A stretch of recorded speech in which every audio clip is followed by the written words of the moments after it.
નમસ્કાર. ગોંડલ માર્કેટિંગ યાર્ડમાં ઘઉંની ઐતિહાસિક આવક નોંધાઈ. અંદાજે 2.5 લાખ ગુણી ઘઉંની આવક થતાં યાર્ડમાં ઘઉંના ડુંગરો સર્જાયા. યાર્ડના ચેરમેન અલ્પેશ ઢોલરિયાના જણાવ્યા મુજબ ગીર સોમનાથ, જૂનાગઢ અને બોટાદ સહિત સૌરાષ્ટ્રભરમાંથી ખેડૂતો મોટી સંખ્યામાં ઘઉં લઈને પહોંચ્યા હતા.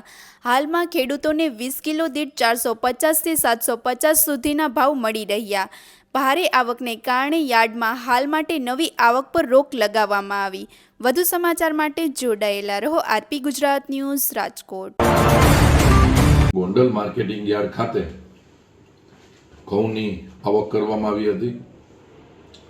જે રીતે સમગ્ર સૌરાષ્ટ્રના ખેડૂતોને ગોંડલ માર્કેટિંગ યાર્ડ ઉપર ભરોસો છે અને જે રીતે આખા ભારતમાંથી નહીં વિશ્વમાંથી વેપારી ઘઉં ખરીદવા આવે છે, એ રીતે આજે લગભગ 2.25 લાખથી 2.5 લાખ ગુણીની બમ્પર આવક ગોંડલ માર્કેટિંગ યાર્ડમાંથી થઈ હતી. ગોંડલ માર્કેટિંગ યાર્ડ આજે આખું માર્કેટિંગ યાર્ડ ઘઉંથી છલકાઈ ગયું છે. જાણે ઘઉંનો દરિયો હોય એવું આજે ગોંડલ માર્કેટિંગ યાર્ડ દેખાય છે. હું તમારા માધ્યમથી સમગ્ર ગુજરાતના લોકોને કહેવા માંગુ છું કે તમારા પોતાના પરિવાર માટે હેલ્ધી ઘઉંની જરૂરિયાત હોય તો આવો અમારા ગોંડલ માર્કેટિંગ યાર્ડમાં.